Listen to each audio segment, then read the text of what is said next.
നരേന്ദ്രമോദി സർക്കാരിന്റെ അവസാനത്തിന്റെ ആരംഭം തുടങ്ങിയിരിക്കുന്നു. രാജ്യത്തിന്റെ അന്നദാതാക്കളായ കർഷകരോട് യുദ്ധം ചെയ്തതുപോലെ ഭാവി വാഗ്ദാനമായ കുഞ്ഞുങ്ങളെ പെല്ലറ്റ് തോക്കുകൊണ്ട് വെടിവെച്ചിടുകയാണ്. പെല്ലറ്റ് തോക്കുകൊണ്ട് ചിതറിയ ചെറുപ്പക്കാരുടെ ശരീരങ്ങളാണ് ആശുപത്രിയാകെ. കറന്റ് അടുപ്പിക്കുന്ന ഷോക്ക് ബാറ്റൺ നിർദാക്ഷിണ്യം പ്രയോഗിക്കുന്നു.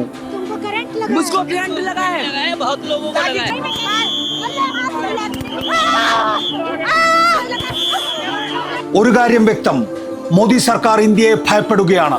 എന്നാൽ ഭയമേതുമില്ലാത്ത ചെറുപ്പക്കാർ പോലീസിന്റെ ആയുധങ്ങൾക്ക് മുന്നിൽ നിന്നുകൊടുക്കുകയാണ്.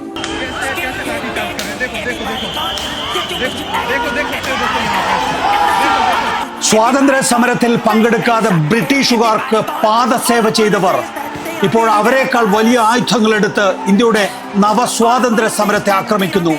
എല്ലാ യുഗങ്ങളിലും ജീവിക്കും ധീരരായ ചെറുപ്പക്കാർ.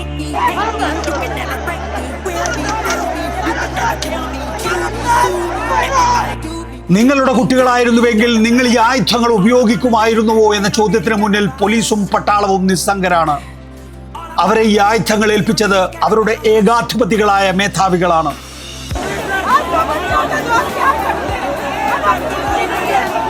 सर, आप एक चीज बता पाएंगे कि आपको जरूरत क्यों लगी टीयर गैस यूज करने की प्रोटेस्टर्स के ऊपर? सर, क्या आप प्लीज बता सकते हैं कि आपको टीयर गैस और लाठीचार्ज करने की जरूरत क्यों पड़ी?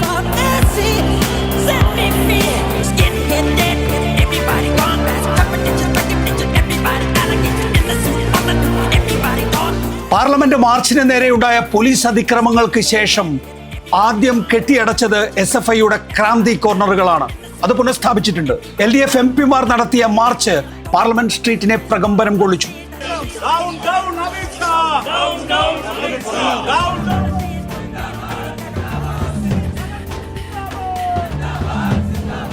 കർഷക സമരത്തിൽ പങ്കെടുത്തവരെ ഖലിസ്ഥാനികളെന്നും പൗരത്വ സമരത്തിൽ പങ്കെടുത്തവരെ ഭീകരവാദികളെന്നും വിളിച്ചവർ ഇപ്പോൾ പറയുന്നത് ദില്ലി സമരത്തിൽ പങ്കെടുക്കുന്നത് ഇൻകുലാബ് സിന്ദാബാദ് വിളിക്കുന്നവരാണെന്നാണ്.